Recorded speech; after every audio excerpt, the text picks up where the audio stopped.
Welcome back, Guts MMA Betting Breakdown, cette fois-ci pour UFC Qatar. J'espère que vous allez bien. On a une early card qui commence demain, donc soyez à l'affût, mettez vos cadrans. Si jamais vous aimez ce genre de contenu, n'oubliez pas un petit like, commentaire, follow, toujours apprécié tout type de support. Si vous en voulez plus, ça se passe sur Instagram, Guts MMA. Et si vous êtes des degenerate MMA guys comme moi, vous pouvez même suivre sur Patreon pour un moindre coût, histoire d'avoir un petit edge parfois sur les marchés, donc savoir aussi sur quoi vous pariez et pourquoi vous le faites. Donc voilà, sans plus tarder, on va starter ça. Dernière chose, c'est vrai, n'oubliez pas, si jamais il y a des combats qui vous intéressent plus que d'autres, il y a des time frames dans la description pour savoir quel fight qui se passe où dans la vidéo. Fait que that's it, guys. On est prêt à starter ça. Je vous partage mon écran. En ouverture de carte, on a un heavyweight showdown. Puis honnêtement, je vais être tout à fait transparent avec vous. En termes de paris, surtout, j'ai aucun intérêt à bêter ce combat-là. J'ai fait peu de recherches sur ceux-ci. Pourquoi? Ben, j'ai des règles à suivre là. Puis une de mes règles, c'est don't bet on low level heavyweight fight. Ben pourquoi? C'est des combats qui sont souvent très très volatiles. Donc on a ici deux bonnes pièces d'hommes. Écoutez, Mahek Bouhilo versus Denzel Freeman. Donc vous voyez 6 pieds 1, 6 pieds 4, là, 260, 265 livres, tout près de la limite des poids lourds. Portée identique. 6-0 pour Bugilo et 6-1 pour Freeman, qui est maintenant, d'ailleurs, les cotes sont pas là. Ah oui, ils sont là. Qui est maintenant le favori. Je pense qu'il avait ouvert le underdog, mais ça a changé. Si on regarde un peu la communauté, vous voyez, c'est très, très, très partagé. Puis écoutez, c'est leur UFC début aux deux. Il y en a beaucoup cette semaine qui disent que c'est un combat qui aurait dû avoir sur une carte de Contender Series. Et je suis 100% d'accord avec eux. Si on regarde du côté de Bukilo, 6-0, invaincu, toutes ses victoires, je crois, au premier round. Exact, 3 KO, 3 subs, toutes dans le first round. Mais écoutez, il s'est battu contre des cannes, 3-5, 13-12, 6-4, des cab drivers. Je veux dire, il n'y a jamais eu une vraie opposition dans sa carrière. Vous voyez, là, son plus long combat, il a duré 1 minute 42 secondes. Ça vous donne une idée. De ce que j'ai compris, c'est un kind of Jew guy. Donc, il aime ça amener le combat au sol. Il va chercher la sub ou le gros ground and pound assez rapidement. Striking assez douteux, je vous avoue. Et puis, ben, de l'autre côté, en Freeman, on a un combattant qui a une base de lutte. Je ne sais plus si c'est gréco-romaine, mais bref, il y a une base de lutte là, dans son arsenal. Puis je tends l'aîné du côté de Freeman en termes de pic. Pourquoi? Oui, il y a sa base de lutte qui pourrait venir annuler, si on veut, le game plan de son adversaire. Mais aussi, il y a un petit peu plus d'expérience décente. Un petit peu plus. Vous voyez, il est déjà allé à des décisions, à des deuxièmes rounds, des troisièmes rounds. Tandis que Bukilo, on n'a aucune idée de quoi il a l'air là, après 5 minutes. Là, probablement dead gas. C'est une hypothèse très plausible. Il y a des deux combats à LFA, mais aussi deux combats au PFL. Puis vous voyez, c'est son niveau de position. Là, il est allé chercher, je pense, la ceinture de PFL, si on se fie à ça ici. Là. Contre un 8-2, écoutez, ça paraît déjà mieux que l'autre. Il y a une victoire contre Steven Asplund par Rear Naked Show qui a été signé à Contender Series un petit peu plus tôt cette saison. Donc écoutez, ça look not that bad. Une défaite par split decision, celle-là ici en 2023, certes, mais écoutez, split decision loss contre un 2-0 à PFL et moyen. Après ça, victoire PFL 0-0. Écoutez, ça, c'est des cannes aussi, on s'entend, là, c'est pas mieux que les adversaires de Bukilo. Mais la petite run ici, les deux-là, ça nous en apprend déjà un petit peu plus sur lui. Donc, un combattant que je crois est un petit peu plus complet que Bukilo. Et puis, qui a probablement les atouts pour annuler le grappling game de son adversaire. Donc, en termes de pure pick, ça va être Denzel Freeman. Mais écoutez, aucun intérêt honnêtement là, pour des paris sur ce combat-là. Next, on a Nurullo Aliev qui va affronter Shamrock pour son UFC début d'ailleurs.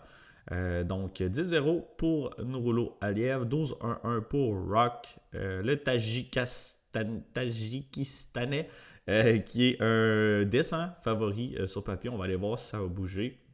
24 ans, très jeune, à l'aube de ses 25 ans, on va lui donner, versus 32 ans pour Rock. 5 et 10, 5 et 11, donc semblable pour la grandeur, 1 pouce de plus de portée pour Rock également. Communauté fermement du côté de Aliev, là. Aussi, on va juste regarder les odds vite fait, s'il y a eu des changements, s'il y a eu des line movements, où est-ce qu'ils sont? Non, ils sont encore à peu près dans ces eaux-là. First, ici, on a affaire à deux grapplers principalement. Je dirais que Norolo Aliev debout, c'est encore très, j'aime ça dire rudimentaire, là, mais je veux dire, on l'a pas vu beaucoup striker. Puis sur papier, en 2 fights au UFC, ses stats de striking sont assez médiocres, on va dire. Donc très très très low volume debout et pas une très bonne précision, mais honnêtement, il passe pratiquement pas de temps là, ou très très peu de temps là, à striking distance. Si on va voir ici, Norolo Aliev, vous voyez, il a affronté Josh Wick, Contender Series. On ne s'attardera pas trop là-dessus. Là. Wick qui n'est pas nécessairement un high level. Le combat a duré 4 minutes 36. Il y a 4 minutes de contrôle. Combat suivant, Rafael Alves, qui est un adversaire décent. Ça s'est rendu à la décision.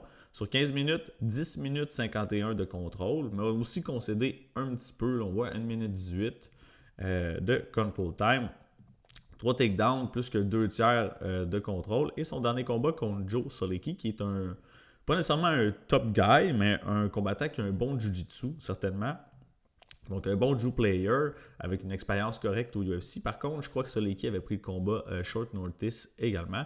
Donc, ça allait à la décision. Aliev qui a 8 minutes 13 de contrôle. Donc, vous voyez, il n'y a pas une tonne de temps là, à distance. Donc, principalement un grappler. Puis un grappler que j'aime appeler positionnel. Donc, Norolo Aliev va shooter des takedowns. Il va essayer d'amener le combat au sol. Mais c'est pas nécessairement un gros risk taker. Donc, il va vraiment jouer la position avant tout. S'il fait du ground and pound ou il tente une sub à temp, ce qui arrive pas tant souvent honnêtement, c'est qu'il sait qu'il est vraiment en contrôle et qu'il va pas nécessairement perdre là, sa position dominante. Donc il va pas prendre des risques pour rien, il va pas s'emballer puis essayer des trucs un peu reckless, tenter de finir la fight si ça peut se revirer contre lui. Puis de l'autre côté, on a un peu l'inverse en Shaquem Rock qui est aussi principalement un grappler. Mais un grappler beaucoup plus agressif. Donc, on parlait de position over submission. Ici, j'aurais tendance à dire un petit peu l'inverse. Vous voyez, là, Shaquem Rock, son record, il y a 12 victoires. Il y en a 9 par sub et ce sont 9 soumissions au premier round. Donc, vous voyez, c'est un grappler beaucoup plus agressif. Pas le même type d'approche que Aliev. En termes de wrestling, par contre, j'aurais probablement tendance à favoriser Aliev. Je crois que c'est lui qui va shooter plus souvent. Pourquoi je donne un léger avantage à Rock debout. C'est pas un striker exceptionnel, loin de là, mais il a un bon kicking game. Il se tient principalement loin, justement. Pas nécessairement un pocket boxer, on va se le dire, là, mais il y a des bons tips, des bons low kicks, des bons round kicks. Aime ça se tenir loin quand ça se passe debout.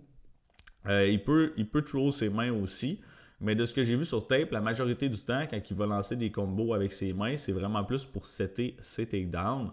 Mais honnêtement, j'ai l'impression qu'Aliev ici, il va shooter très très rapidement. Surtout justement si Rock il kick beaucoup, ben, il pourrait essayer de catcher un kick, closer le range, amener le combo au sol rapidement.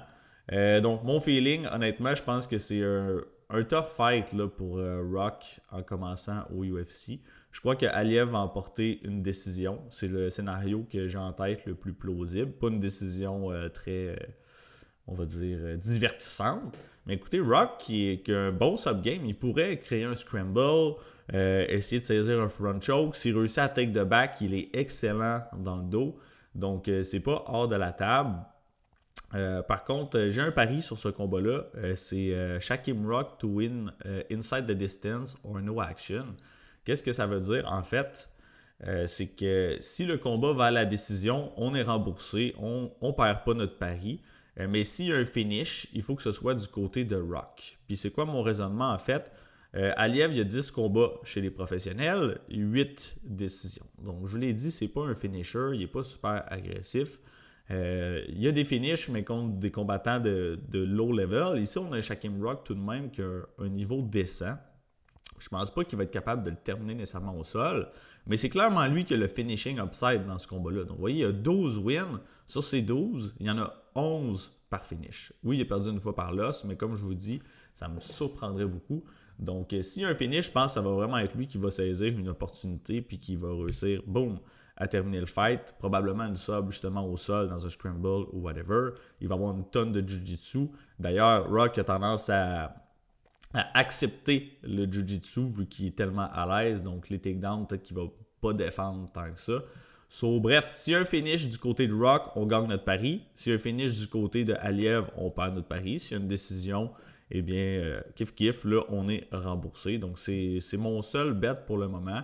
Mon pick, ça va être Aliev en termes de pure pick, justement. Sinon, il y a peut-être des props qu'il faut que je regarde, des statistiques, etc. Donc, voilà, on y va pour Nurolo Aliev par décision pour le pick officiel.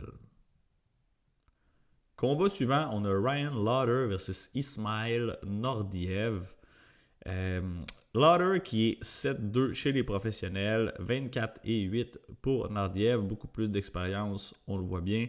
Les odds qui sont très très très serrés, donc presque un coin flip. 34 ans pour Lauder, 29 pour le Marocain. 185 livres, 6 pieds 2 versus 6 pieds. Léger avantage de taille et de portée là, pour Lauder avec 76 pouces pour le range versus 74. La communauté également qui est tout de même partagée, mais un petit side là, du côté de Nordiev. Avant tout, voyons voir s'il y a eu un line movement. Donc, moins 140 là, pour Nordiev, plus 120 pour Lauder. Et honnêtement, c'est un combat dur à prédire. Je crois que c'est Tale of Two Fights. On a Ryan Lauder qui est vraiment un lutteur. Il a 34 ans, écoutez. Il a commencé sa carrière MMA un petit peu sur le tard, mais il a du background ailleurs. Je vous l'ai dit, c'est un wrestler. Je ne me trompe pas, un college wrestler D1 All-American. Donc, bon background. S'entraîne entre autres avec Fluffy Hernandez, de ce que j'ai compris. Et d'ailleurs, un de ses coachs de lutte. Donc, bon lutteur, définitivement. Par contre, pour ce qui est du reste, le striking, sa défensive pratiquement inexistante. Donc, autant il excelle dans la lutte au sol, il a un bon top game, il est capable de créer des scrambles, bon contrôle, bon ground and pound, il est capable justement d'aller chercher position crucifix, on l'a déjà vu. Il y a une sub-game aussi, mais autant il excelle dans cet aspect-là que c'est quand même désastreux là, sur les pieds, on va se le dire. Et du côté de Nordiev, on a un combattant plus complet, à mon avis. C'est sa deuxième run au UFC. Donc, je me souviens plus en quelle année exactement, mais il s'est fait cut, je pense en 2020, je l'ai noté ici. Il était à 170 livres dans ce temps-là. Finalement, il a réussi à revenir, puis pas nécessairement avec une run de malade sur la scène régionale, mais il s'est fait re-signer. Donc, vous voyez, il s'est fait couper ici après sa défaite contre Sean Brady, qui est tout de même même s'il a perdu la semaine dernière, ça reste un bon fighter qui est classé. Donc, il s'est fait expose par Sean Brady au niveau du grappling principalement. Mais sinon, vous voyez une victoire contre Sia ou Bahad, on ne sait pas c'est qui.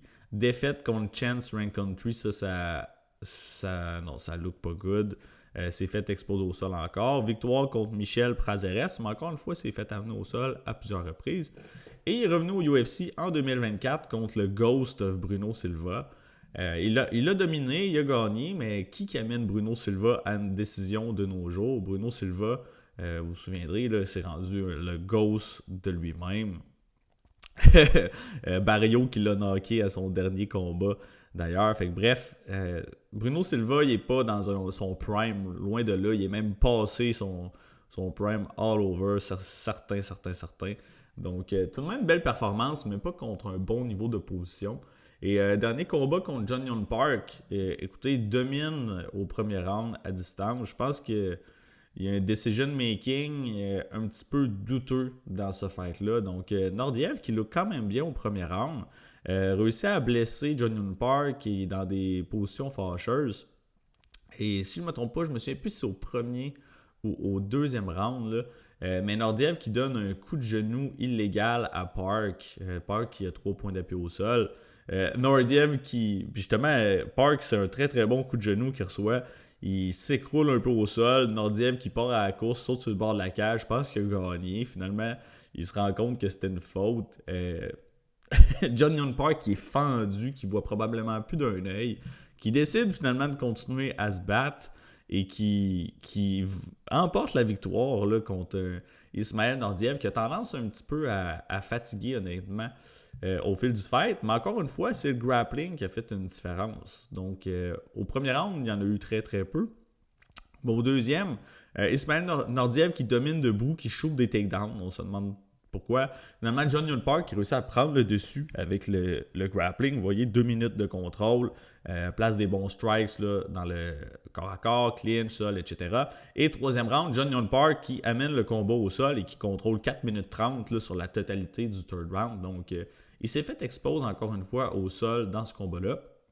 Et comme je vous ai dit, il était à 170 livres sur sa première run. Là, ce sont des combats à 185 livres depuis que... Mais c'est pas une énorme 185 livres.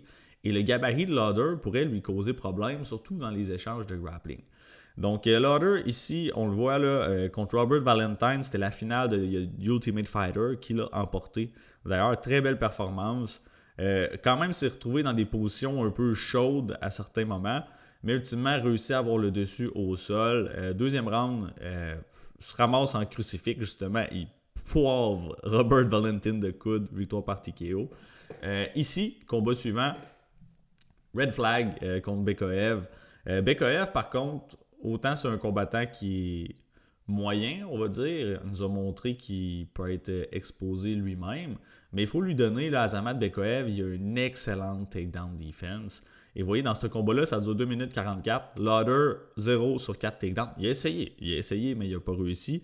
Et Bekaev qui martèle Lauder debout, qui le knock-out TKO là, au premier round.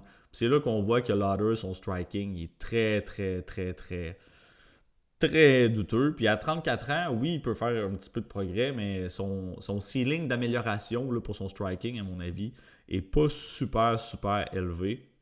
Mais en même temps, il part tellement loin qu'il peut juste faire un peu de progrès.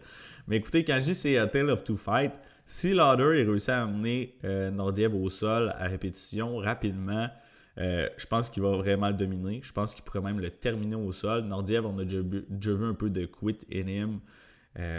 On l'a vu prendre des mauvaises décisions. Il a tendance à se fatiguer un petit peu. Donc, autant que je pense que Nordiev peut se faire exposer totalement au sol, que s'il n'y arrive pas, parce que Nordiev, son takedown defense, c'est pas mauvais, surtout en début de fight quand il est fresh. Si Nordiev il pèse sa pédale à gaz puis il décide de unleash avec son striking, il pourrait aussi mettre out Lauder. Mais plus le combat va avancer, plus que je vois Lauder live pour l'emporter. Premier round va être vraiment, vraiment risqué. Mais si vous voyez Ryan qui a des takedowns direct en partant, je pense que c'est un clair fight là, pour lui. Donc, vous voyez, c'est un combat qui peut être autant d'un côté comme de l'autre, très 50-50. Puis je vais pencher du côté de Lauder légèrement. Donc, je vais y aller du côté du underdog pour ce combat-là. Je vais espérer qu'il puisse avoir des takedowns et dominer, voire terminer Ismaël Nordiev. Mais honnêtement, en termes de pari, pour le moment, j'ai rien là-dessus. Peut-être des stats qui vont m'intéresser. Il faut que je termine mes recherches. Fight doesn't go to decision. Je pense qu'il est plausible. Un prix décent, vu que Nordiev, justement, tous ses combats, c'est des décisions. Mais j'ai l'impression que les deux vont tellement être dominants dans leurs aspects respectifs qu'il y a beaucoup de chances d'avoir un finish là, pour lui qui va prendre le dessus. Donc bref, on y va avec Ryan Lauder pour le official pick. Prochain combat, on a un duel très très très intriguant entre Bekzat Almakhan et Alexandre Topuria, le frère de Ilia Topuria, vous devinerez. Donc, très bon fight à mon avis là, sur la carte celui-ci. 12-2 pour Bekzat, 6-1 pour Topuria. Les odds Topuria qui est rendu un slight favorite. 28 ans, 29 ans, donc très semblable. 136, le poids, hein, vous devinerez, c'est la même catégorie. 5 pieds 7 pouces pour les deux. La portée, pratiquement identique également. Communauté un petit peu plus du côté de Topuria. On va aller voir s'il y a eu des line movements. La pesée est passée, donc des fois, on peut voir des petites surprises. Moins 135 Topuria, plus 115 Bekzat. Puis honnêtement, c'est une ligne qui, toute la semaine, back and forth, ils ont switché pratiquement de favoris. Vous voyez ici là, les line movements. Donc Bekzat qui a ouvert gros underdog, qui est devenu le favori, qui est redevenu underdog, qui est redevenu le favori, qui est redevenu underdog. Donc du cash là, des deux bords. Puis je crois que c'est... Oui, ça reflète un petit peu le match-up qui, à mon avis, va être compétitif. Si on regarde du côté de Begzat, un petit peu plus d'expérience au UFC, mais on s'entend, il y a un fight de plus, c'est pas énormément.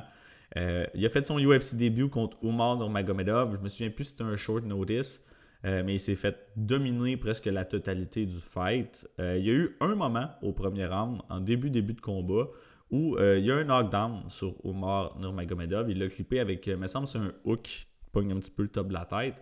Drop Umar, mais Umar qui, même si ça le wobble, il flanche un peu, il shot le takedown right away. Puis vous voyez là, 5 sur 5 takedown, 11 minutes 26 de contrôle, 145 strikes contre 5. Donc ça s'avère être une domination complète de Umar Nurmagomedov malgré ce petit moment-là en début de fight. Et puis il est revenu deuxième combat contre Brad Katona, qui est un bon fighter, un Canadien. Puis c'est le premier qui a mis KO Brad Katona au UFC et même en carrière. Je me garde une petite réserve sur celui-là. Mais j'ai l'impression que c'était peut-être la première loss par knockout de Brad Katona. Donc il le clip, bon timing avec ses uppercuts une fois, puis le deuxième qui knock down Katona. Il termine très rapidement. Fait que pour vrai, super impressionnant comme performance. Parce qu'il m'a parlé un peu de son style. Un combattant qui semble tout de même complet, Begzat, mais qui est très, très, très explosif. Grosse puissance debout, donc il cogne dur, il est rapide, surtout en début de combat.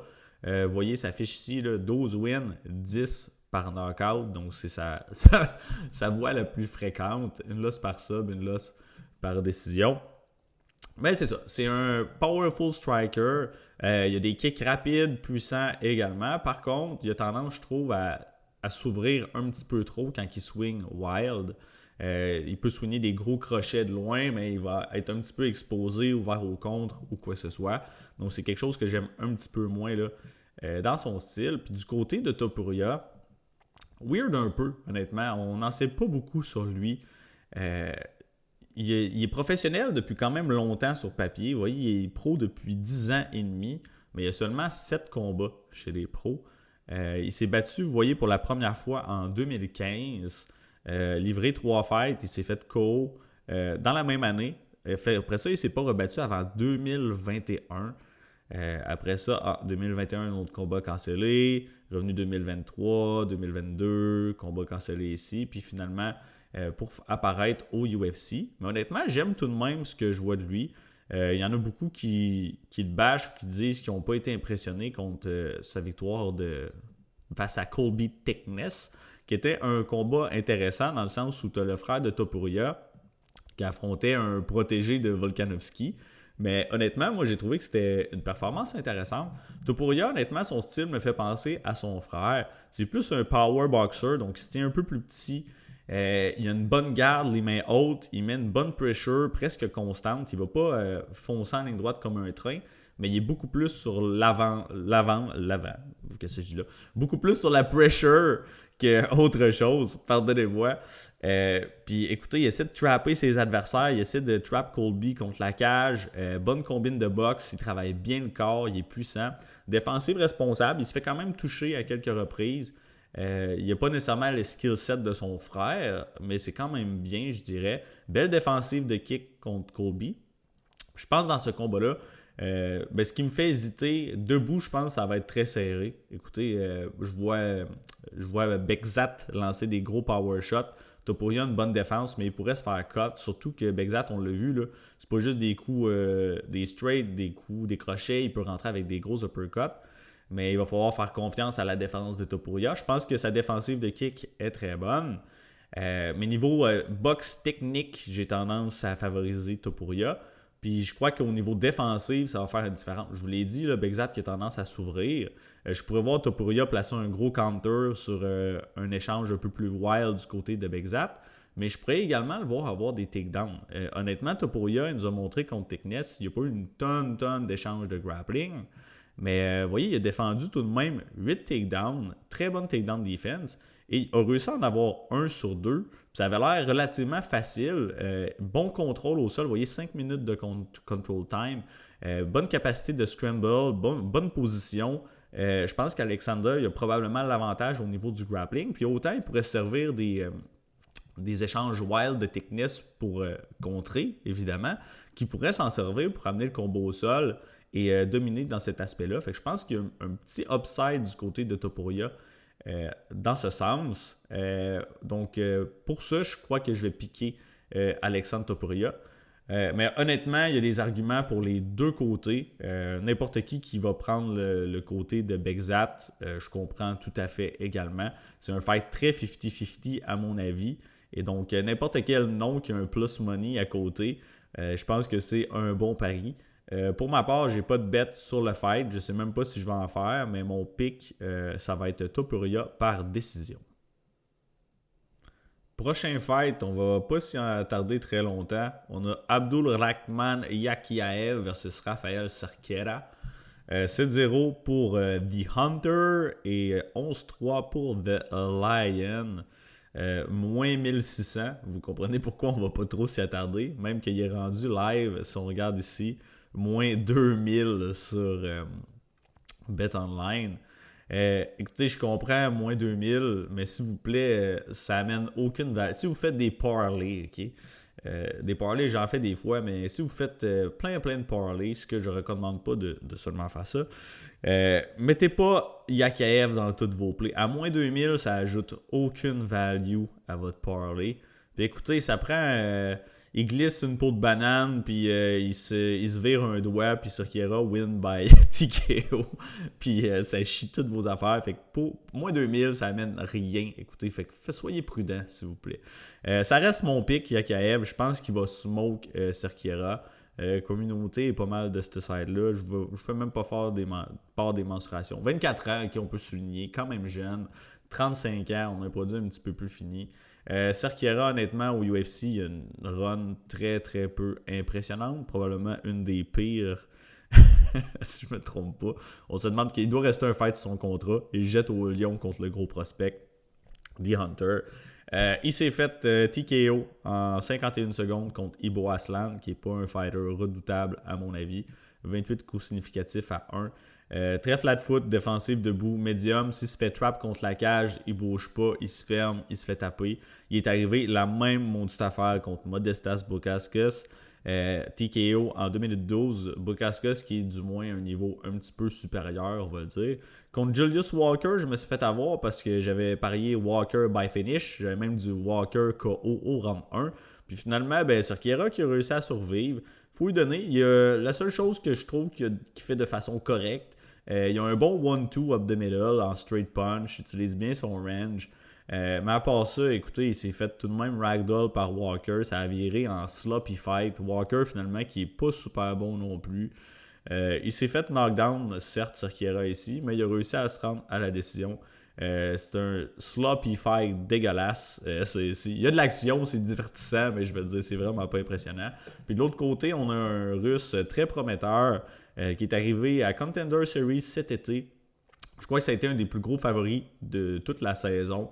A smoke son adversaire en 30 secondes. Il est explosif, il est rapide, sa technique look good. Il lance des bombes de boue. Autant je pense qu'il peut éteindre Cerquera en un seul coup de poing. Que s'il décide qu'il arrive là et il prend pas de chance, il amène Cerquera au sol et le ground and pound et choke. Je pense qu'il va faire qu'est-ce qu'il veut en fait avec lui. Niveau des bets, écoutez, je pense que Yakiaev KO round 1 est à plus money. Pas beaucoup, mais un petit plus money. Ça pourrait être un angle intéressant.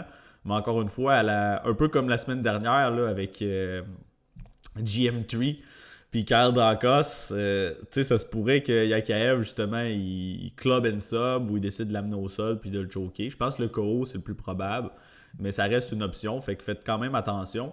Et écoutez, ça se pourrait que Cerquera il sorte du premier round. Je donne pas beaucoup de chance, mais je me suis fait avoir à son dernier fight. C'est pas impossible.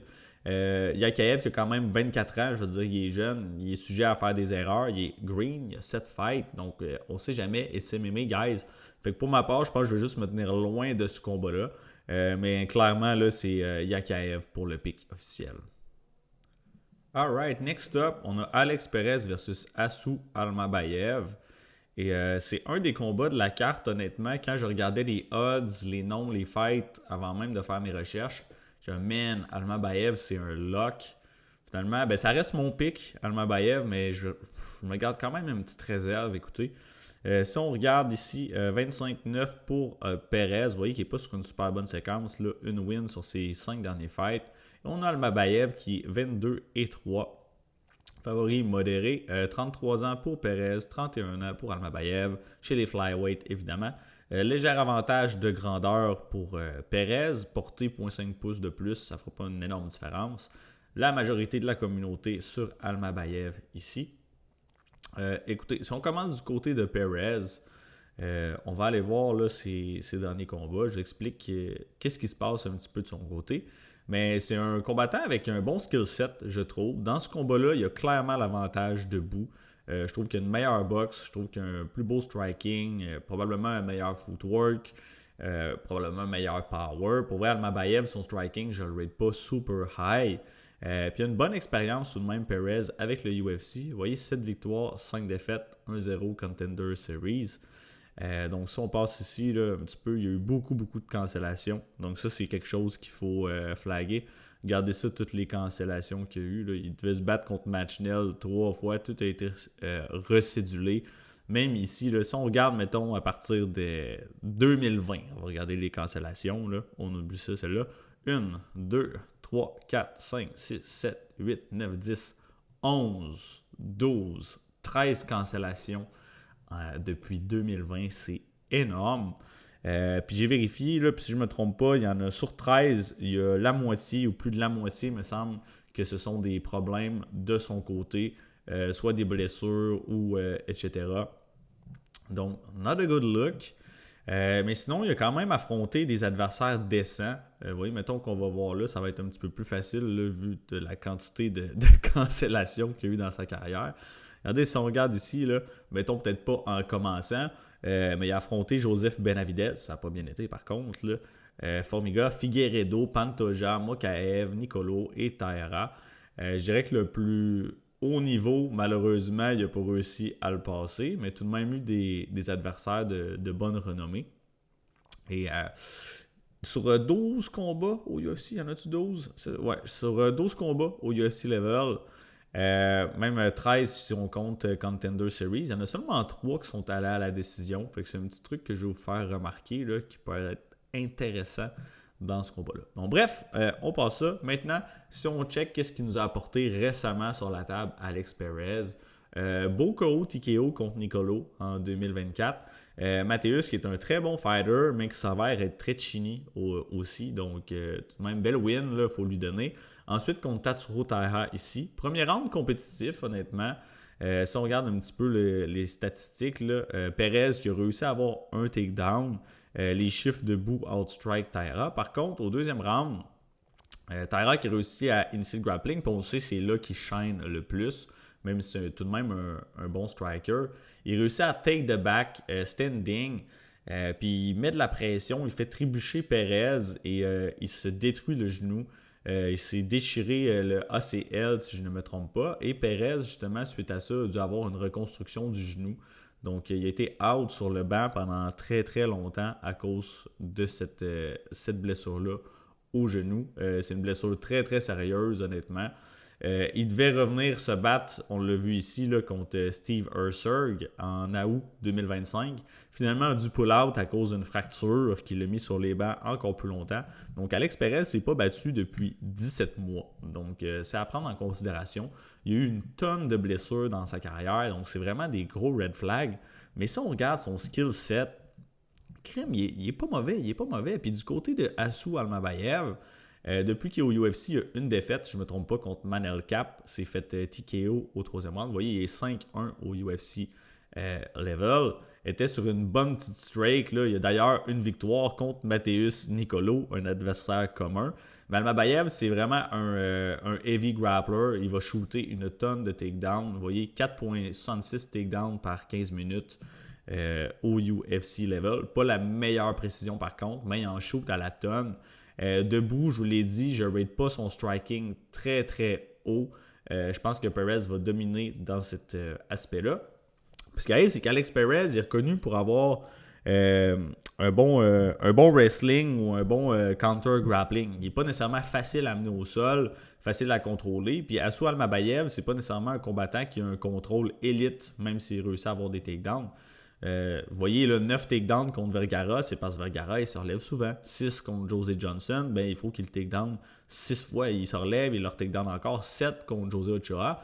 Puis d'ailleurs, c'est un combat, Almabayev, c'est un très très gros favori, il me semble, contre Jose Ochoa. Ça a été beaucoup plus chaud là, que ce que les odds indiquaient. Il s'est fait outstrike, il a gagné justement à cause du contrôle puis des multiples takedowns.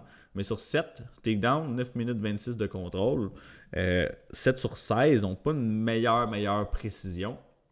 Fait que, vous voyez, Perez, s'il réussit à défendre les takedowns, à garder ça compétitif debout, même à voir le début, il est très live. Puis on l'a vu contre Manel Cap, là, Almabayev. On s'entend, Manel Cap, c'est un des meilleurs combattants de la division.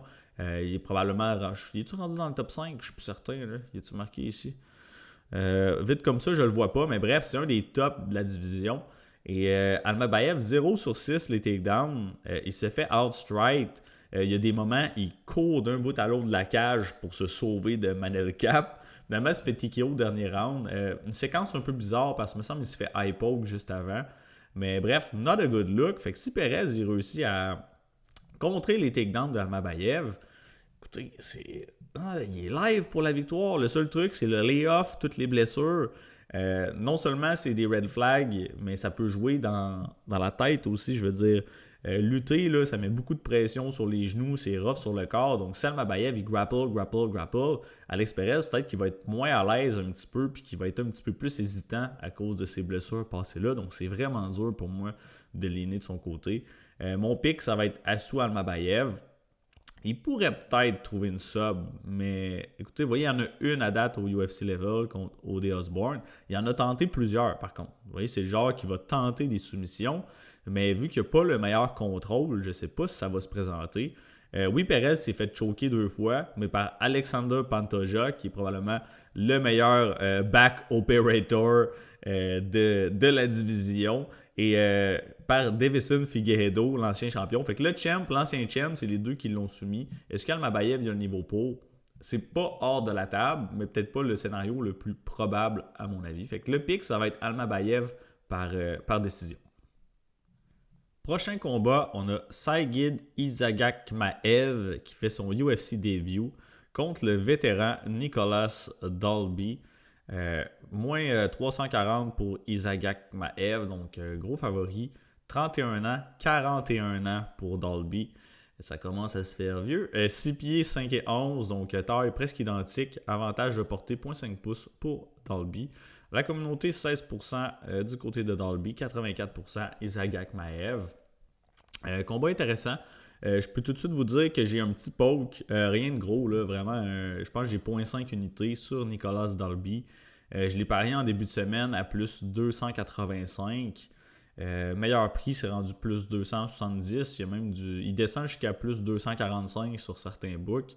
Mais c'est plus un value play, je dirais. Je pense que le Russe a plus de chances de gagner. Oui, certes.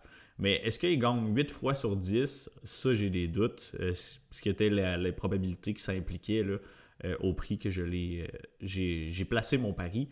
Puis je vous explique mon raisonnement. Du côté de Dalby, on le connaît, on sait ce qu'il amène sur la table. Dalby, c'est rendu là, c'est un vet là, au UFC level. Oui, je sais, il a 41 ans, c'est vieux, blablabla. Je suis d'accord, je suis le premier qui en est conscient. Il revient d'une mauvaise défaite. Mais écoutez, Dalby, ça reste un dog. Puis à ce prix-là, ben, ça vaut un petit poke, là, à mon avis. Vous voyez là, son résumé. Beaucoup d'expérience au UFC. Si je ne me trompe pas, il y avait eu un petit peu plus de mal au départ. Je me souviens plus s'il s'est fait cut puis il est revenu. Mais bref, il y a eu des histoires. Là. Je pense qu'il y a eu des problèmes de boisson. Finalement, il est devenu sub. Il a décidé de revenir, etc. Puis depuis, ça va tout de même bien. Si on regarde depuis, mettons, 2020, si on regarde ici, vous voyez, il y a 3 défaites. Il y a 5 wins. Puis des combats compétitifs, même contre Rinat Fakhradinov, il y a des arguments que c'est lui qui aurait gagné le combat. Beaucoup de décisions. Vous voyez, Decision Machine, il y a pour la plupart des décisions parfois serrées. Belle victoire ici, on l'a vu là, contre Gabriel Bonfim. C'est une victoire qui age très bien. Puis après ça, combat compétitif contre un gros grappler, Rinat Fakhradinov. Et son dernier fight, là par contre, ça s'est chauffé un petit peu. Contre Randy Brown, combat tout de même serré. jusqu'à un certain point. Il a knockdown Randy Brown, mais il s'est fait knockdown aussi. Il s'est fait geler. C'est un combat que j'ai mis dans ma banger list sur Instagram. Dalby se fait fracasser le nez, il se fait KO, un gros crochet là, dans un échange à courte portée au deuxième round. Il tombe faceplant, écoutez. Dalby qui était reconnu au niveau tout au long de sa carrière pour notamment sa durabilité. Donc quelqu'un là, qui a un très bon chin. On l'a vu se faire craquer. Not a good look. Il revient de tout ça après quelques mois. Mais sinon, on connaît son style. C'est un bon striker. Striker, c'est pas nécessairement le plus technique, mais à l'aise debout, dangereux. Il bring de l'agression. Il va avancer. C'est pas un combattant qui recule beaucoup. Puis c'est un dog. Il a tellement de cœur, il va jamais arrêter. S'il y a un once de quit ou de manque de cardio dans ses adversaires, ils vont se faire expose. Puis c'est pour ça que j'ai un petit poke sur lui. Je sais qu'il va se battre pour mon argent, no matter what. Puis du côté de Saïguid, il fait son UFC début, on l'a mentionné, 31 ans tout de même. Il y a place à l'improvement, mais il ne s'est pas battu depuis 3 ans. Donc quand même, UFC début, premier combat en 3 ans. Il peut avoir du ring rust, du stress, on s'entend. Il y a beaucoup de facteurs qui jouent un peu contre lui, à mon avis, ici, même s'il y a un shiny record de 22-2. Il s'est battu principalement là, dernièrement, on va dire, chez One Championship. Il n'y a pas un niveau d'opposition incroyable, à mon avis. Il a affronté une couple de combattants décents. Mais Nicolas Dalby, je crois que c'est un step-up en compétition par rapport aux gens qu'il a affrontés. C'est sûr que c'est pas un prime Dalby à 41 ans, on s'entend. Seulement 2 défaites. Mais vous voyez, il a affronté un combattant qui est allé au UFC. C'est Carlston Harris. Dans sa carrière, c'est le seul fighter qu'il a affronté qui est actually... il est-tu encore au UFC, Harris? Je suis pas certain. Il s'est battu, il a perdu contre Ponzinibbio au mois de janvier. Il s'est peut-être fait cut. Mais bref... Vous comprenez ce que je veux dire? Il est allé au UFC à Harris, il a eu des wins. Et combat très compétitif, puis il s'est fait choker au round 2. Oui, je sais que Harris a des excellents front chokes, mais pareil, ton premier step-up en compétition contre un UFC level, puis tu te fais soumettre au deuxième round quand tu es sur une séquence de, je sais pas, tu as 20 victoires à ta fiche, peut-être un peu moins, là, j'exagère, mais tout de même, pas le meilleur look. Puis c'est un combat qui lookait même compétitif avant de se faire terminer. Si on regarde son tape, son striking est moyen. Écoutez, il travaille beaucoup avec des single shots. Il a un power decent, ça il faut lui donner. Mais il ne travaille pas beaucoup en combinaison. Peu de head movement, de mouvements latéraux, très linéaire dans son footwork. Oui, il ne s'est pas battu depuis 3 ans. Il a probablement fait du progrès. C'est peut-être pas la même version de lui qui va se présenter. Du moins, je lui souhaite. Par contre, un grappling très solide. Donc, capable d'amener le combat au sol, bon contrôle dans cet aspect-là. Puis je crois que c'est ça qui va arriver dans ce fight-là. Je pense qu'il va shooter des takedowns rapidement. Pourquoi se battre aux avantages de Nicolas Dalby quand tu as l'avantage de grappling? Maintenant, Dalby, oui, il peut se faire amener au sol, mais il a un bon get-up game, puis il a quand même un bon takedown defense. C'est pas le genre de combattant qui va rester couché sur son dos à rien faire. Il va essayer de ramper vers la cage, de créer de l'espace, d'essayer de scrambler, de se relever. Puis on l'a vu vraiment contre Rinat Fakhradinov, même contre Bonfim. C'est le scénario parfait là, qui est arrivé ici. Oui, il se fait dominer, il se fait takedown, mais il travaille et fait travailler son adversaire du même coup. Bonfim qui se fatigue au deuxième round, il KO TKO. Pour de vrai, c'est une très belle victoire. Puis combat contre Rinat, c'est un peu la même chose. Oui, Rinat, il y a eu 5 takedowns sur 11 attempts. Vous voyez, beaucoup de takedowns défendus. Mais à chaque fois qu'il se fait amener au sol, il perd pas de temps, il essaie de se relever. Il fait son way up, là, très très difficile pour Rinat de le contrôler. Et puis c'est quelque chose qui pourrait arriver ici. Là. Le Russe qui fait son UFC début, 3 ans layoff, oui je le vois avoir des takedowns, mais si après 2 rounds et demi, pas 2 rounds et demi, 1 round et demi, 2 rounds, il n'a pas réussi à contrôler Dalby, il commence à fatiguer, c'est un gars musculaire, athlétique. Dalby pourrait take over un petit peu plus late, puis c'est un petit peu sur ça que je me base. Pour mon bet, je pense pas que le Russe il gagne le combat à 80% du temps, surtout avec les gros points d'interrogation, le lay-off, le UFC début. Donc, je comprends tout à fait si vous pensez que Dalby va perdre. Ça se peut, il revient d'une mauvaise défaite, 41 ans. Mais au odds, j'avais pas le choix de prendre un petit poke de mon côté. Il y a trop d'inconnus sur le Russe. Il n'a pas affronté un niveau de compétition très, très élevé. J'ai hâte de voir le cardio, comment ça va tenir, si c'est un heavy pace. Puis si jamais le Russe, il y a une petite crack dans son cardio ou dans sa volonté, Dalby va take over, à mon avis. Donc, pour le pick officiel, je suis encore partagé. Ça arrive des fois qu'on bête contre ses picks, évidemment, quand on voit de la value. Mais écoutez, je pense que je vais y aller du côté de mon bet. On va prendre un dog shot du côté de Nicolas Dalby pour le official pick. Mais vous comprendrez que le niveau de confiance est assez petit. Prochain fight, on a Luke Riley qui fait son UFC début contre Bogdan Grad, pardon. 11-0 pour Riley, invaincu, 15-3 pour Grad. Riley qui est tout de même un gros favori, puis ça me rappelle un petit peu le combat précédent, je vous en parle dans un instant. 26 ans, 30 ans, 145 livres, les deux, 5 et 9, 5 et 8. Avantage de portée pour Grad, 1 pouce, là, rien de malade. 77% de la communauté du côté de Riley, 23% pour Grad. Niveau des odds, est-ce qu'il y a eu du mouvement? Pas vraiment. Moins 250, redescendu un petit peu.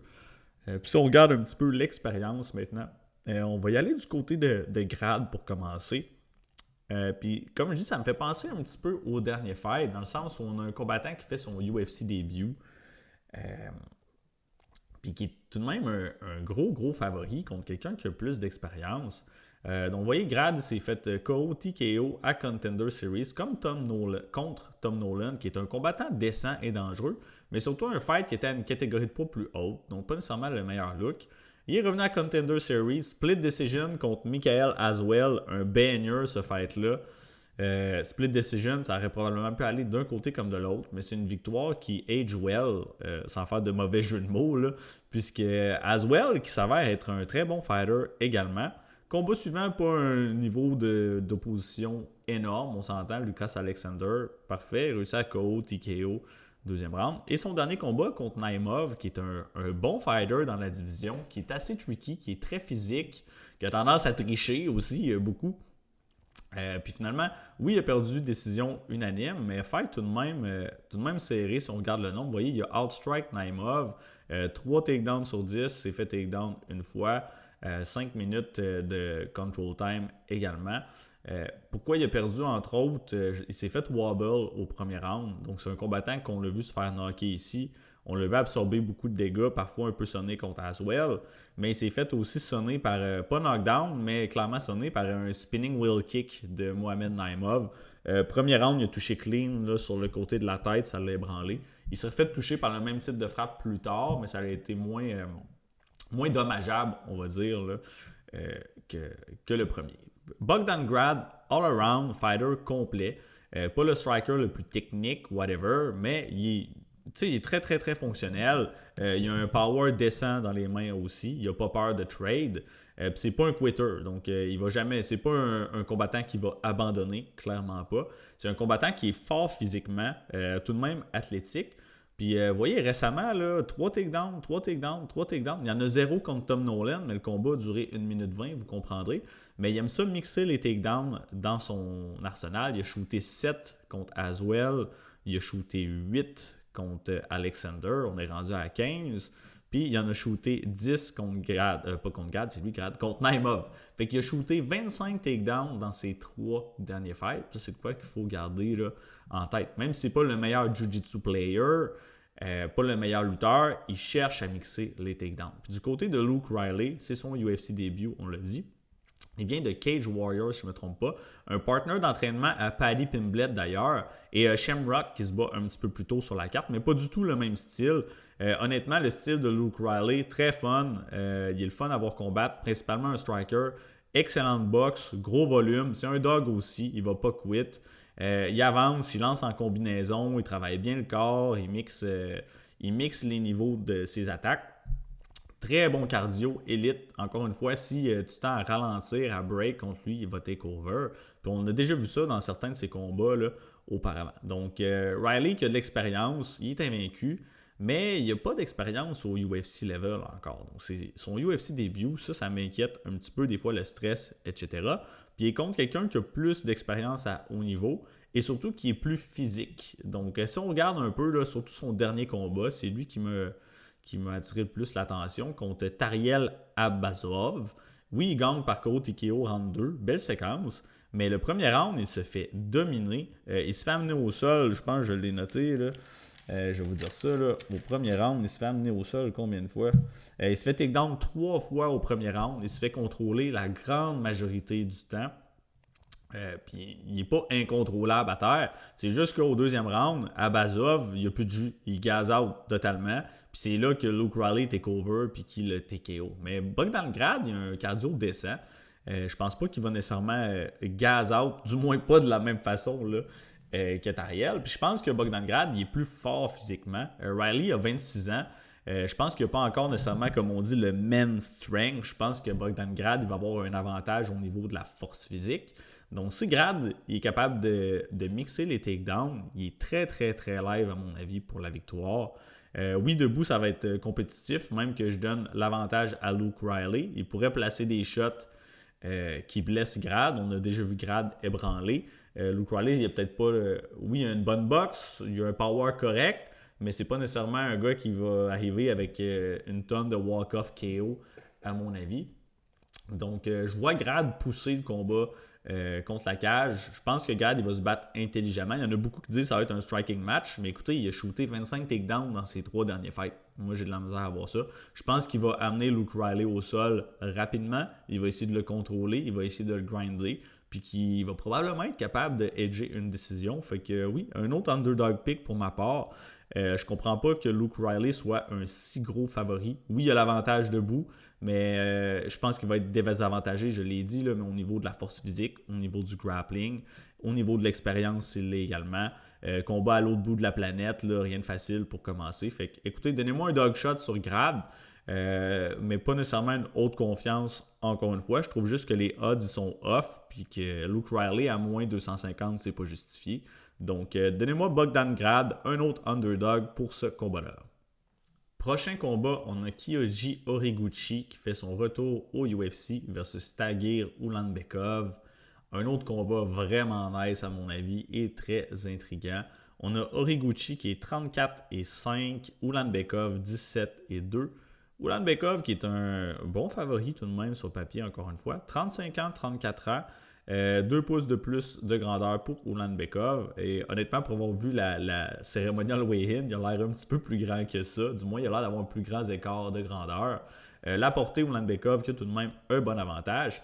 Communauté qui est très, très, très partagée. Vous voyez, le 53%, 47%.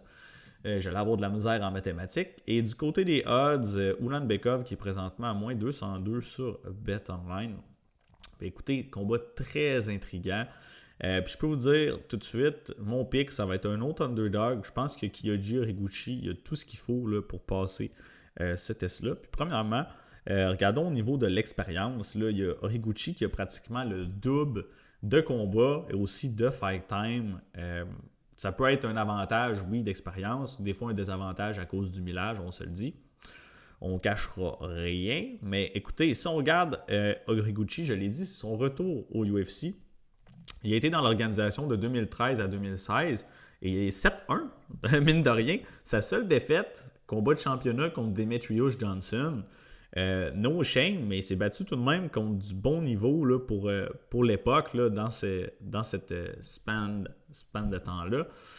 Puis du côté de Tagir, au UFC level, il est 1, 2, 3, 4, 5, 6 et 1 dans l'organisation. Donc vous voyez, il n'y a pas plus de combats au UFC. Mais depuis Horiguchi, je veux dire, il est good. C'est un combattant extrêmement doué, très complet. Striking correct, mais aussi bonne puissance, bon takedown, bonne capacité de scramble. Et depuis son départ du UFC, si je ne me trompe pas, il y a seulement 3 défaites. Quelque chose comme 16 victoires, 3 défaites depuis, je me garde une petite réserve. Les 3 défaites, je suis sûr, mais il a quand même accompli des belles choses. Vous voyez, UFC, après ça, en 2016, il est allé à Rising pour un bon temps. Là. Il a fait beaucoup de combats là-bas. Il a perdu, ça c'était un kickboxing, on va pas le compter. Là. Mais vous voyez, Rising, Bellator, première défaite, Kai Asakura. Qui n'est pas un mauvais fighter. On l'a vu qu'il y a de la misère au UFC, mais il s'est fait cut. Okay? Ça arrive à tout le monde. Et entre autres, quelque chose qu'il faut considérer, c'est les 3 défaites qu'il y a eu depuis son départ du UFC, c'est à 135 livres. Mais Horiguchi, on s'entend, sa vraie weight class, c'est 125 livres. Et c'est de retour, d'ailleurs, dans cette catégorie de poids-là pour le combat de demain. Donc oui, il s'est fait knocker par Kai Asakura, mais il a eu son rematch, puis il a knocké Kai Asakura. Après ça, combat suivant, il a perdu contre Sergio Pettis, que vous connaissez probablement, un très bon fighter, le frère de Anthony Pettis. Un combat qui dominait, donc Horiguchi qui gagnait le fight, clairement. Et il s'est fait pincer par un spinning back fist, 4e round, ça arrive, il s'est fait mettre out. Après ça, perdu par décision contre Patchy Mix, que vous connaissez également. Oui, Patchy Mix au UFC, ça look pas good. Bellator, par contre, c'était une bonne unit. Puis à 135 livres, la différence de physicalité entre un Horiguchi et un Patchy Mix était énorme. Patchy Mix qui a juste réussi à aller dans le dos de Horiguchi et contrôler pour la majorité du combat, emporter la décision. Par contre, après ce combat-là, il n'a pas perdu et entre autres, il a même vengé sa défaite contre Sergio Pettis ici en 2024. Donc oui, il y a 3 défaites depuis son départ du UFC dans une catégorie de poids plus haute et il en a vengé 2 sur les 3. Ça me surprendrait même pas qu'il le mette contre Patchy Mix, histoire qu'il avenge sa dernière losse des dernières années. Donc très grosse expérience à haut niveau, très très bon fighter. Puis du côté de Taguir, regardez ses adversaires. Il y a Bruno Silva qui a donné toute la misère du monde. Combat très très serré. Obtient des takedowns, se fait takedown. Taguir Ulanbekov, je le dis tout de suite, mais il a tendance à combattre beaucoup plus serré que ce que les odds impliquent. À chaque fois, souvent, c'est un favori décent. Ça s'avère être pas mal plus dicey que ce l'est réellement. Alan Nascimento, qui n'est pas un mauvais fighter, split decision, a réussi à avoir des takedowns, etc. Mais Nascimento qui le outstrike, qui tente des sub-attempts, donc décision partagée. Tim Elliott, actually, c'est le meilleur adversaire que Taguir a affronté au UFC level. Je pense qu'il était peut-être même top 15, top 10 à l'époque. Il a perdu par décision unanime. Il s'est fait knockdown. Il s'est fait out-scramble. Il s'est fait takedown lui aussi. Donc, pas le meilleur look. Nate Maness, il l'a choqué au premier round. Fine, good. Cody Durden, choqué au deuxième round, encore une fois, mais ce n'est pas nécessairement des combattants élites. Clayton Carpenter, belle victoire, mais tout de même, Carpenter qui a eu certains moments là, dans le combat. Il y a même eu un round sur une des cartes des juges. Carpenter qui est un jeune combattant très green. Et dernier fight contre Azat Maksum, oui, a réussi à emporter. Il a outstrike légèrement, mais il s'est fait takedown à 3 reprises, a réussi aucun takedown. Et Azat Maksum, pour de vrai, qui s'avère être moyen. Là. Vous voyez ici, là, Azat Maksum, c'est pas nécessairement un combattant très haut niveau. On l'a vu dans son combat contre Mitch Raposo. Donc là, il y a un très gros step-up en compétition. Il y en a qui disent l'âge, mais Horiguchi a 35 ans, Taguir il a 34 ans. C'est pas un jeune pétard lui non plus. Oui, Horiguchi a été aux prises, c'est normal, avec des blessures dans le passé, mais sauf Taguir. Taguir aussi a été out plusieurs fois à cause de blessures. Pas le combattant le plus actif. Donc, vous voyez, il s'est battu une fois en 2020, une fois en 2021. Oh, 2 fois en 2022, ça a été une grosse année. Une fois en 2023, 2 fois en 2025. Actually, il sort en 2025, c'est l'année qui a été le plus active.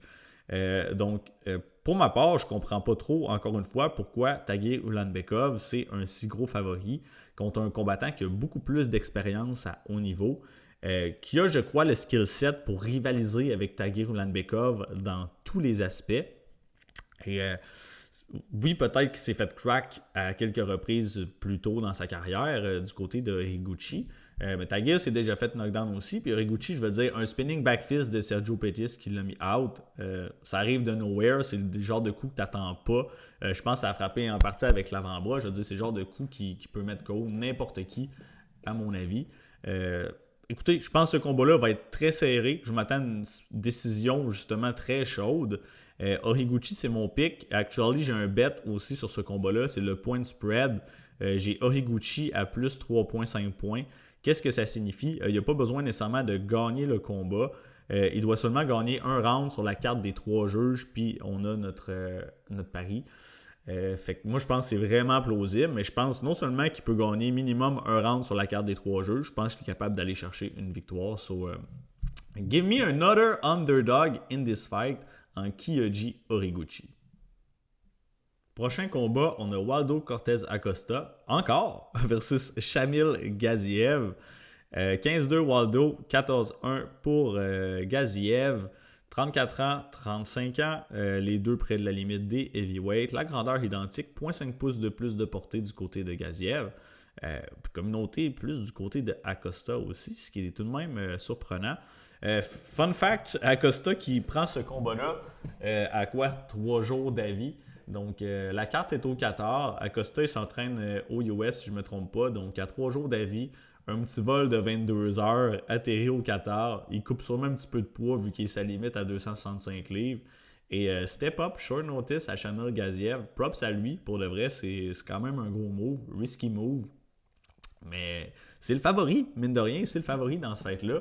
Puis je peux comprendre qu'il soit légèrement favorisé, mais je serais beaucoup plus à l'aise s'il y avait eu un full fight camp. L'aspect du voyagement, le décalage horaire, l'acclimatation, c'est tous des facteurs qui sont réels. Donc pour ça, on a Shamil Gaziev qui vient plus de cette partie-là du monde, qui est probablement déjà acclimaté depuis un petit moment, qui se préparait pour le fight. Fait clairement qu'il y a un avantage ici. Donc n'importe qui prend un poke à Shamil Gaziev plus money, je comprends tout à fait. Mais maintenant, si on regarde en termes de style, je pense qu'Acosta, il y a ce qu'il faut pour battre ce type d'adversaire-là.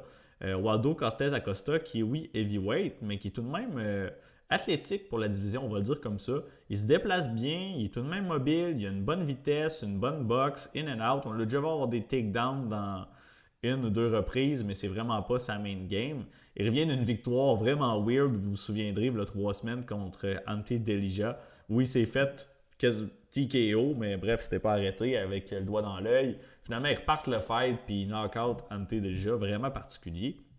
Puis du côté de Shamil Gaziev, relativement nouveau au UFC, vous voyez là, Acosta qui a tout de même une grosse expérience. Gaziev, il y a 5 combats dans l'organisation, on va dire 4 si on oublie Contender Series. Son premier combat, mine de rien, c'est lui que j'ai trouvé qui a looké le mieux contre Martin Boudé. Boudé qui était un bon heavyweight, s'est fait cut parce que l'UFC n'aimait pas vraiment son style, mais c'est un combattant qui est genre une défaite au UFC contre Shamil Gaziev d'ailleurs, vous voyez. Puis il a piece up Martin Boudé, très impressionnant. C'est drôle parce que j'ai l'impression, pour avoir regardé son tape, on dirait que Shamil Gaziev il a régressé quasiment avec les fights. J'ai trouvé que c'est le combat qui a looké le mieux, que ce soit techniquement, en forme, whatever. Puis que depuis, c'est moins hot un petit peu. Ils l'ont mis tout de suite après un 5 rounds contre Rosenstruck. What the fuck? Deuxième combat au UFC contre Yarsinho Rosenstruck. Combat de 5 rounds. Vous voyez comment la division des heavyweights a besoin de relève. Puis il n'y a pas un mauvais premier round. Mais ultimement, il ralentit assez rapidement après la marque des 5 minutes. Rosenstruck qui est plus mobile, puis qui est plus justement... qui a des mains plus snappy, plus rapides. Donc, il réussit à outstrike Rosenstruck pour toutes les rounds. Là. Puis vous voyez, le 4e round, 48 coups significatifs contre 2 en 5 minutes. Shamil Gaziev qui essaye des takedowns par-ci par-là, mais c'est plus des takedowns désespérés parce qu'il se fait marteler debout. Et weird pas super bien le dégât. Gaziev, il est très flat-foot, donc très très peu de mouvement, autant les jambes que la tête, il bouge pas beaucoup les mains. All power dans ses frappes au premier round. Après ça, il ralentit significativement. Puis clairement, il a quit dans ce combat-là. Il a quit. Entre le 4 et le 5e round, il s'assit dans son coin. Il a l'air anéanti. Il est bloody up. Puis il dit à son coin qu'il ne voit plus d'un œil. Mais il n'y a pas eu de eye poke. Il y a peut-être eu des coups ou l'œil. Mais tu sais, il a les 2 œils grands ouverts. Là, je comprends pas trop qu'est-ce qui se passe. Puis finalement, le combat est waved off entre le 4 et 5e round. Donc, c'est pas un super good look. Il y a eu beaucoup d'adversité pour la première fois dans sa carrière. Puis il quit on the stool. Donc, c'est pas quelque chose qu'on aime. Ensuite, contre Dontel Mace. Dontel Mace, qui est probablement un des pires heavyweights à avoir franchi la heavyweight division au UFC. Il domine principalement avec des takedowns. Il l'amène à la décision. Dontel Mace, par moment, qui touche avec des bons coups debout, là, des uppercuts notamment, des street punch. La défensive de Gaziev qui est mauvaise, à mon avis. Et puis là, il revient d'une belle victoire contre Thomas Peterson. Au premier round, un knockout, walk-off KO Belle performance, il faut lui donner, mais Thomas Peterson, qui n'est pas très doué à mon avis, il se faisait outstrike jusque-là, mais Gaziev, on l'a dit, au premier round, très rapide, envoie avec beaucoup de power, puis honnêtement, sa straight hand, sa main arrière est comme un laser au premier round, fait qu'il faut lui donner. Mais là, il y a un gros step-up en compétition, mine de rien, en Waldo Cortez Acosta, qui, à mon avis, a vraiment les outils pour le vaincre, je l'ai dit, soit sa mobilité, sa vitesse, sa boxe, out-point, out-strike, attends tes grosses ouvertures. Gaziev, il n'y a pas un bon cardio, il n'y a pas une bonne défense. Donc, je pense vraiment que Waldo Cortez Acosta, il est live pour la victoire. Mais comme je vous dis, l'aspect short notice, etc., c'est ça qui est... C'est la seule petite tâche que j'ai en tête. Waldo Cortez Acosta va rester mon pick dans ce combat-là. Mais gardez-vous une petite réserve là, par rapport à tout ça à cause des facteurs externes du combat. Man, c'est la carte des underdog vets. Je sais pas si je vais pull le trigger sur Jack Hermansson, mais je vais vous avouer que ça me chatouille. On l'a dit, on a Jack Hermansson qui fait son retour contre Mick Tibek Horolbay. 24-9 pour Hermansson, 14-2 et 1 pour Horolbay, qui est un gros favori encore une fois. 27 ans, 37 ans, 10 ans de différence, pas négligé. Le poids, welterweight, on revient dans un instant, 6 pieds 1, 5 et 10, 77,5 pouces de portée, 74. Gros avantage pour Hermansson. Et on l'a dit, je l'ai mentionné vite fait, 170 livres. C'est le premier combat, du moins depuis très très longtemps, de Jack Hermansson chez les welterweight. Il s'est battu pratiquement toute sa carrière au UFC là, à 185 livres. Et Hermansson qui revient d'une défaite brutale contre Gregory Rodriguez. Un KO nasty, c'est pas le fun à voir. Hermansson qui se fait clipper solide, il est déjà KO raide. Gregory Rodriguez qui avance, puis qui ressac un autre shot sa babine alors qu'il est déjà mort pour de vrai. Not a good look. Puis il revient rapidement. C'est arrivé, ça fait 4 mois. Je vais vous avouer que ça m'inquiète de 1, puis de 2, la coupe de poids. Là, au moment où on se parle, la pesée est passée. J'ai pas vu la pesée live, mais j'ai vu le cérémonial weigh-in. Puis Jack Hermansson, je pensais pas qu'il allait faire le poids. Il a réussi à faire le poids. Puis man, il lookait bien là, à cérémonial weigh-in. Je suis très, très, très surpris. C'est quelque chose que je voulais attendre de voir avant de prendre un side sur ce fight-là. Parce que, mettons, Hermansson, il arrive, il est complètement dry, il a l'air d'un zombie. Il revient d'un knockout brutal. On le sait, quand on fait des coupes de poids trop agressives, qu'est-ce qui passe souvent en premier? Durabilité, cardio, endurance. Donc, ça a été un gros red flag. Mais là, il lookait bien. Fait que c'est ça qui me fait qui me fait hésiter un petit peu plus. Puis regardez, là, Hermansson, il opère au plus haut niveau des 185 livres depuis longtemps. Là. Si on regarde, là, on descend, là, peut-être pas au début, mais mettons GM3 dans ce temps-là, c'était un combattant décent. David Branch, Jacare Souza, Jared Cannonier, Gastelum, Marvin Vettori, Shebazin, Sean Strickland, Chris Curtis, Doolittle, Joe Pyfer, d'ailleurs qui l'a battu Pyfer, c'est une victoire qui age très bien. What the fuck, il a affronté tous les meilleurs à 185 livres. Puis Horolbay, on va aller voir son maigre parcours au UFC.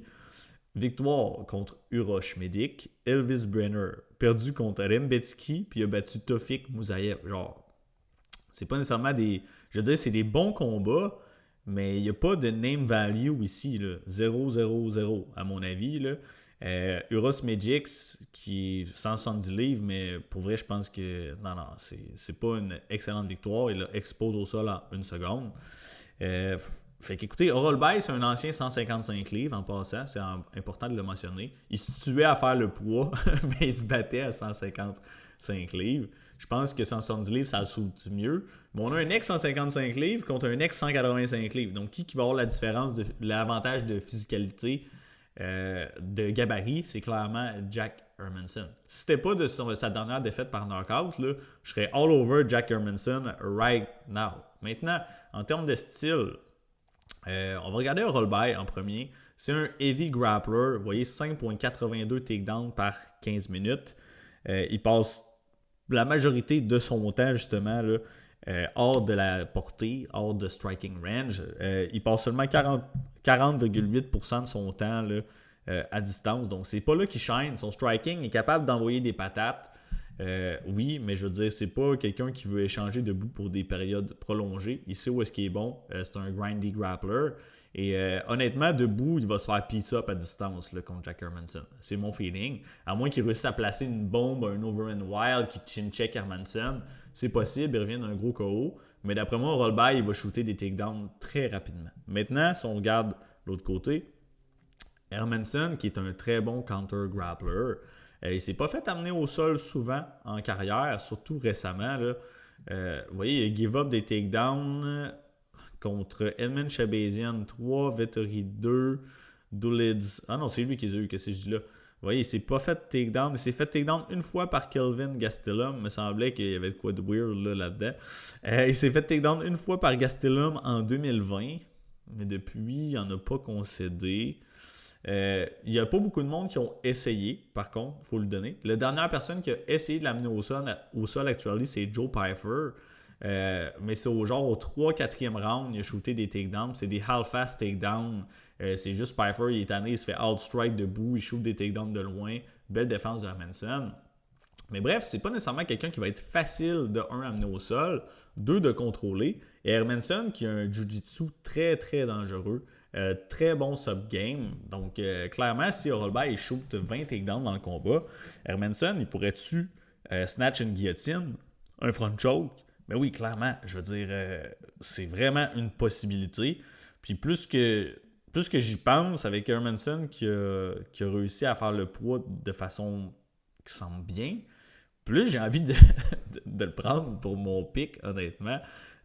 Même s'il est vieux, il s'est fait knocker, je veux dire, je comprends pas les odds, encore une fois. Je pense que c'est off, clairement. Puis, fun fact, là, c'est quand même drôle, quand je vous dis que Rollby, il shoot des takedowns. Dans toute sa carrière au UFC, Hermanson, il s'est fait shooter 26 fois. Donc, 26 takedowns à temp contre lui.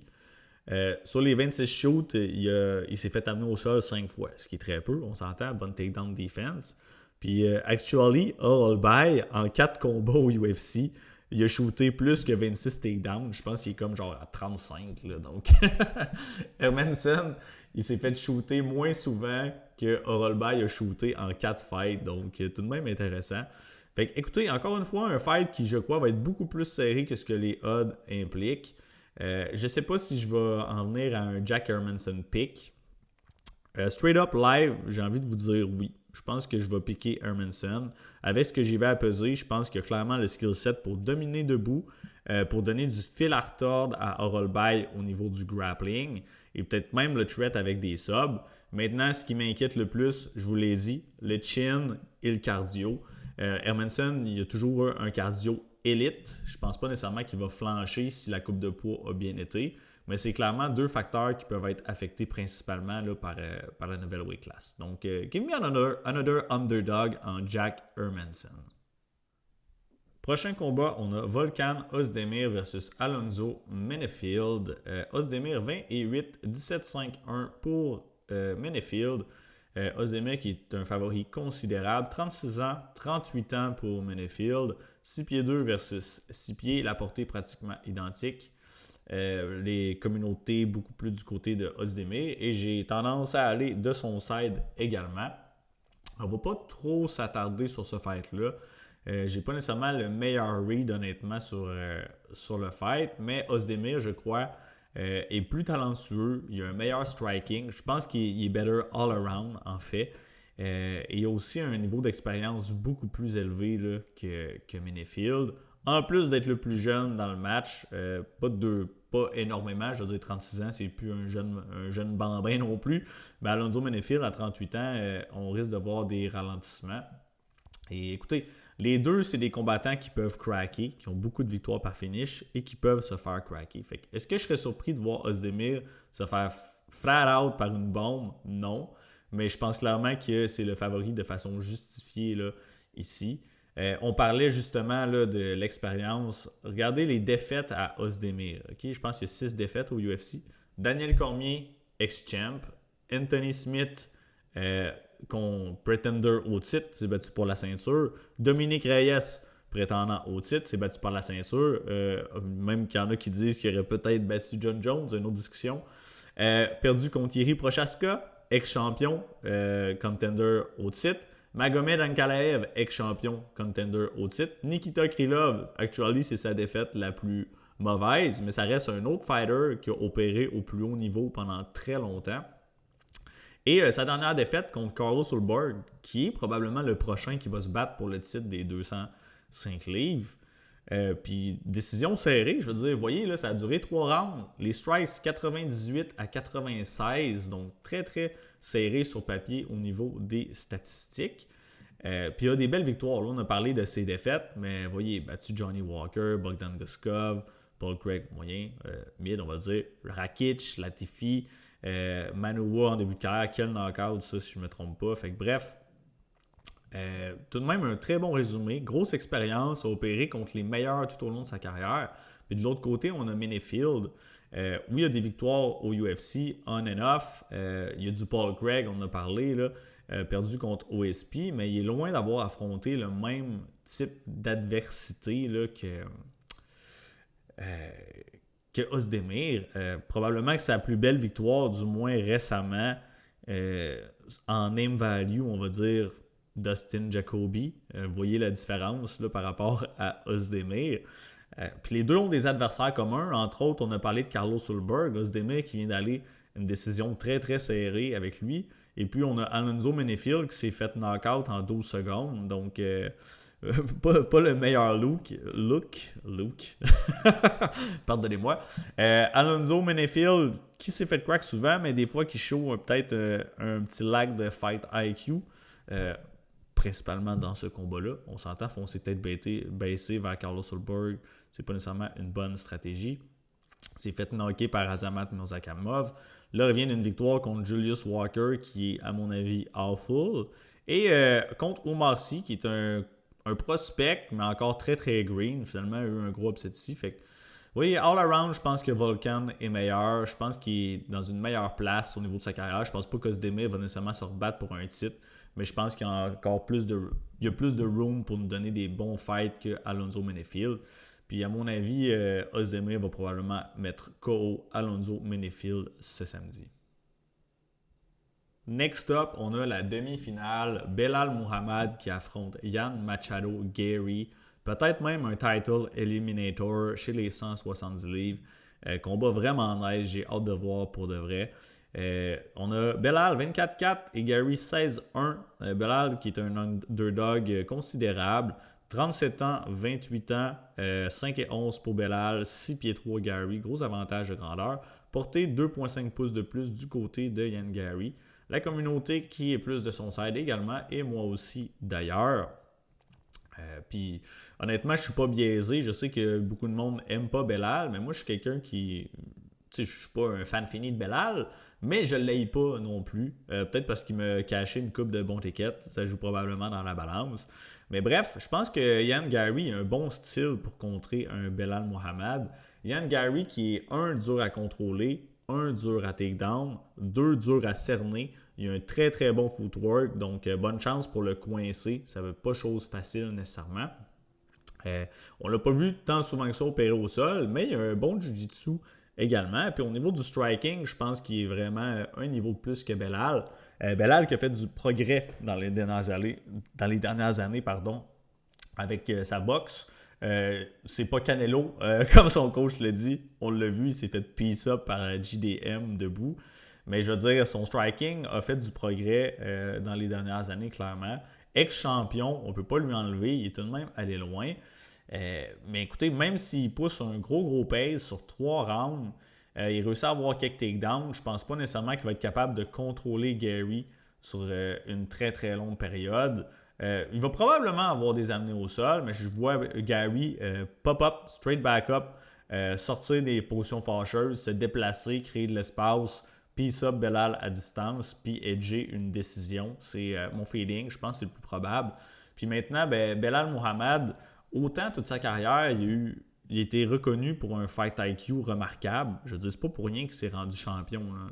Il s'est battu très, très, très intelligemment toute sa carrière. Mais son dernier combat, j'en parlais encore une fois avec Max. Lui, il n'est pas tant de mon avis, mais je trouve pas que c'est bien battu. Je ne sais pas s'il était blessé, compromis, whatever. Mais man, pourquoi tu décides de juste boxer avec JDM pour toute la fight? C'est quand tu es un heavy grappler, il s'est mis à shooter juste en fin de combat, du moins à commit to it. Donc, il pourrait-tu arriver dans ce fight-là, shooter un takedown par-ci par-là, mais essayer de striker avec Ian Gary pour la majorité du round? Ça se pourrait. J'ai de la misère à faire confiance à Belal à cause de ça principalement. C'est une grosse tâche à son dossier pour moi. Puis maintenant, au niveau de où est-ce qu'ils en sont, Belal, 37 ans, il ne va pas nécessairement faire beaucoup de progrès. On s'entend, Gary, il est jeune, il a 28 ans. Je veux dire, il va s'améliorer. Il est déjà très très bon, mais il va s'améliorer encore d'un fight à l'autre. Je pense qu'on n'a pas vu encore le meilleur de Ian Gary. Puis si on regarde là, où est-ce qu'il a opéré, sa victoire contre Carlos Prates, qui age très très bien. Son combat contre Shavkat, je veux dire, décision contre Shavkat, a survécu, a eu des gros moments contre Shavkat. Et je crois vraiment que Rakhmonov, là, c'est un grappler plus dangereux que Belal.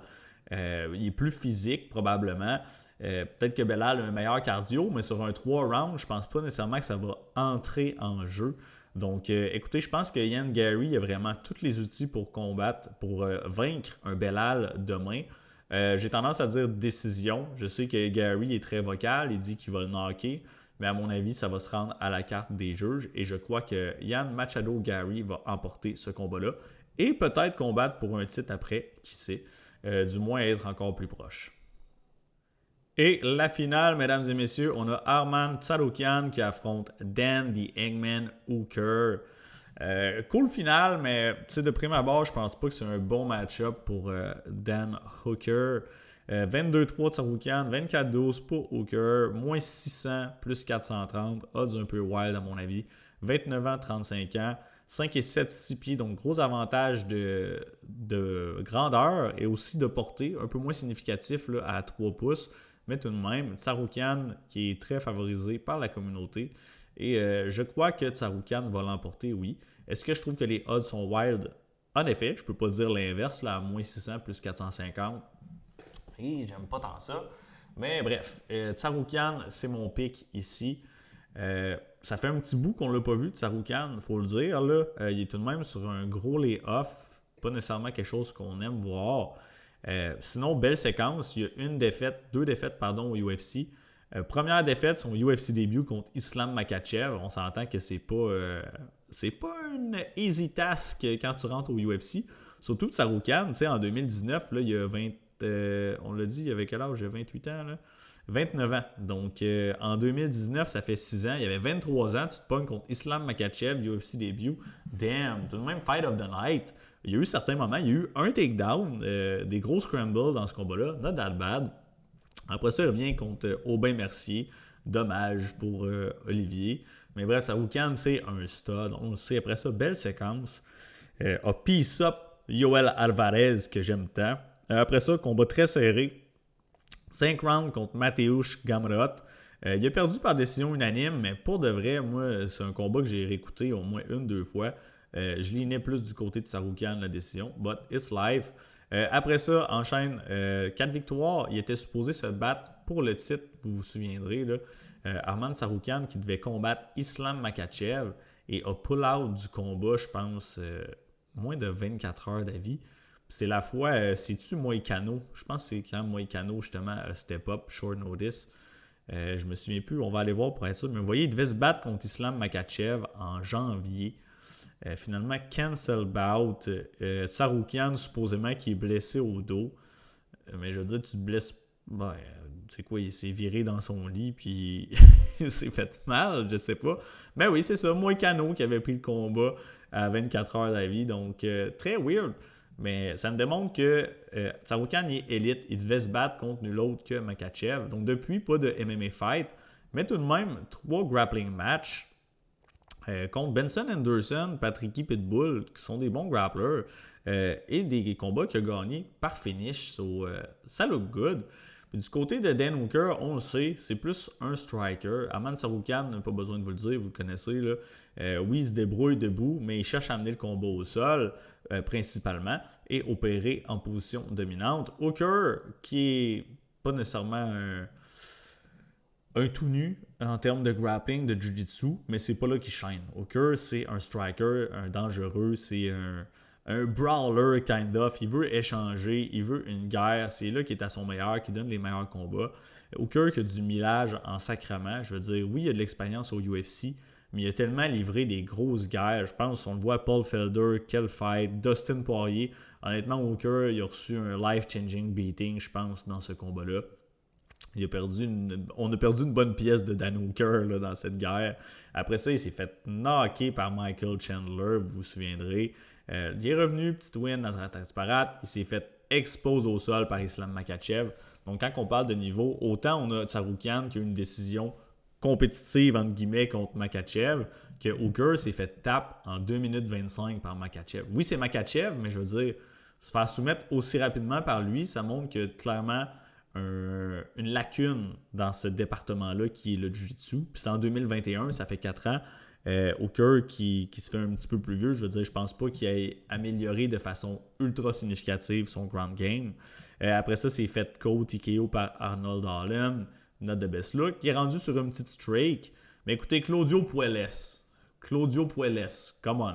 Allez écouter ce combat-là, puis dites-moi que c'est une victoire contre un adversaire de qualité. Jalen Turner, combat weird.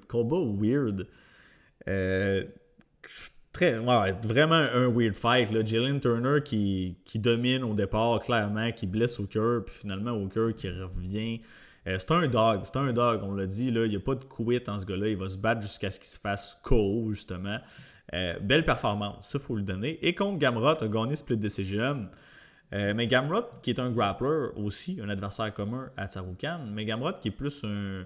On a parlé d'un cas tout à l'heure comme ça, un grappler positionnel. Il n'est pas super efficace avec le ground and pound, avec la sub-threat, contrairement à un Arman Tsarukyan. Donc bref, Hooker qui se fait takedown très très souvent dans ses combats, du moins contre ceux qui ont des bonnes luttes et qui tentent de l'amener au sol à répétition.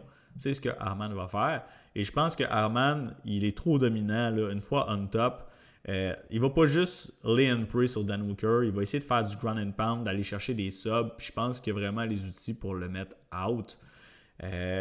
C'est possible que Dan Hooker il réussisse à survivre. On l'a vu contre Gamrot, qu'est-ce qui a donné le plus de succès? C'est la threat des front choke. Donc, quand il se fait shot, essayer d'aller chercher des ghillies, whatever, pour essayer d'annuler les tentatives de takedown, ou du moins permettre de scramble up. Mais je pense pas que ça va être possible d'y arriver, là, du moins d'emporter comme ça contre un Tsarukyan. Je veux dire, il a survécu contre un Charles Oliveira, justement, une guillotine tellement serrée de Charles. Il a survécu à tous ces sub-baptêmes. Je pense pas que Dan Hooker a ce qu'il faut pour choquer un Tsarukyan. Je pense que Arman va dominer avec les takedowns, avec le top game, avec le ground and pound, puis qu'il va mettre Dan Hooker out ce samedi. Malheureusement, Dan Hooker, que j'adore voir combattre, mais je pense que c'est un terrible stylistic match-up pour lui. So, Arman Tsarukyan by finish ce samedi. Et c'est ce qui clôt le breakdown. Avant de vous laisser aller, je vous le dis, vous l'avez vu, là, j'ai pick une coupe de underdog, puis je pense qu'il y a beaucoup de odds qui sont off sur cette carte-là et que énormément d'underdogs sont live pour la victoire. Donc, faites attention. Je pense que ça va être une carte très dure en termes de Moneyline Parlay. C'est votre style. Des fois, j'en fais là, quand je suis vraiment sûr. Mais sur cette carte-là, honnêtement, là, il y a beaucoup de spots où est-ce que je crois les dogs vont... Ils vont japper. So, soyez prudents avec votre argent. Pariez intelligemment. Si vous en voulez plus, Guts MMA, Instagram, Patreon. Venez faire un petit tour, avoir du fun. So, that's it. Je vous souhaite de cacher vos tickets en fin de semaine. Peace.